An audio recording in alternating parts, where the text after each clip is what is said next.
Telugu digital media network లో political కేటగిరీలో number 1 కేవలం 72 గంటల్లో 1,50,00,000 వ్యూస్ పైగా పాపులర్ టీవీ నెట్వర్క్. పేరండి? నా పేరు సంతోష్ కుమార్ అండి. ఏం చేస్తారండి? నేను సినిమా యాక్టర్ అండి, సినిమా ఆర్టిస్ట్ యాక్టర్.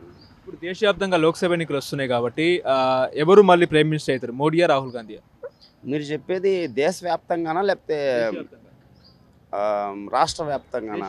దేశవ్యాప్తంగా లోక్సభ ఎన్నికలు కదా. మోడీయే, ఇంకా మోడీయేనా?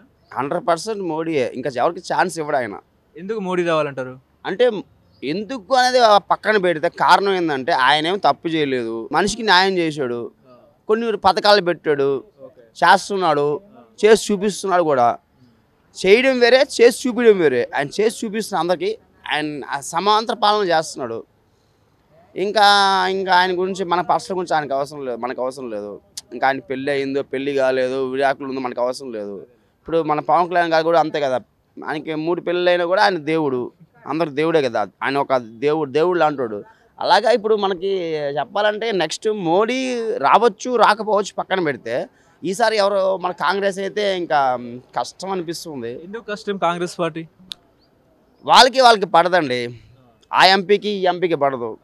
వాళ్ళు కాంగ్రెస్ పార్టీలో అది వచ్చి తలకనెప్పదే చేస్తున్నారు. ఈ మధ్య ఇప్పుడు రేవంత్ రెడ్డి ఇక్కడ మనకి రాష్ట్రంలో వచ్చాడు, రేవంత్ రెడ్డి గారు చేస్తున్నారు, ఏదో సాధిస్తున్నా అనిపిస్తున్నాడు.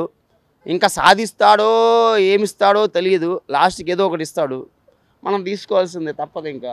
ఇంక ఎవరు వచ్చినా మనకేం చేసేది ఏం లేదు. కాకపోతే ప్రజల న్యాయం ఉంటుంది కదా, ఆ న్యాయ తీరుగా మన మోడీ గారు ప్రయత్నిస్తున్నారు. న్యాయానికి అన్యాయం చేయకుండా చేస్తున్నాడు, న్యాయానికి అన్యాయానికి తేడా చూపిస్తున్నాడు. ఇప్పుడు మోడీ పాలన ఎట్లా ఉంది? ప్రభుత్వ పనితీరు ఎట్లా ఉంది? పథకాలు ఎట్లా ఉన్నాయి? బాగా ఊపులో ఉంది కదా, లాగుతుంది బాగా. పుష్ప టైప్లో, పుష్ప తగ్గేది వెళ్ళినట్టు మోడీ తగ్గడంటున్నాడు. ఇంకా నేను తగ్గను, ఇంకా నెక్స్ట్ కూడా నన్నే పిఎం చేయండి, ఈసారి మీకు ఇల్లులు కూడా ఇస్తాను, పథకాలు ఇస్తాను, నాకు నా వల్ల అయినంతవరకు మీకు ప్రజలకి న్యాయం చేస్తాను అంటున్నాడు. ఇప్పుడు అయోధ్య రామ మందిరం ఎట్లా ఉందండి? బాలరాముని విగ్రహ ప్రతిష్టాపన 150 సంవత్సరాల క్రితం కట్టాల్సిన, 500 సంవత్సరాల క్రితం మనకు తెలిసి 500 సంవత్సరాల క్రితం అంటే ఆ చరిత్ర అది మనకి ఇప్పుడు లెక్కలు లేవు కదా. మనకు తెలిసి 180 అనుకో, అంటే లెక్కల ప్రకారం. సరే 500 సంవత్సరాల క్రితం అనుకో, అప్పటి నుంచి ఎవరు సాధించలేంది ఆయన మోడీ ఎందుకు సాధించాడు? రాముడు అయోధ్య, రాముడు పుట్టిన స్థలం కాబట్టి రాముడు కోసం గుడి కట్టించాడు, అది మ్యాటరు. ఎన్ని సీట్లు వస్తాయి దేశవ్యాప్తంగా బీజేపీకి?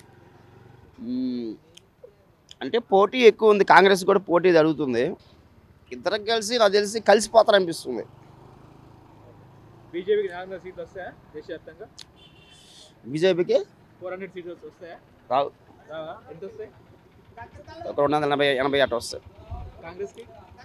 కాంగ్రెస్ కూడా అటు ఇటుగా 170, 200 రావచ్చు, చెప్పలేము ఇప్పుడు, అది మ్యాటరు.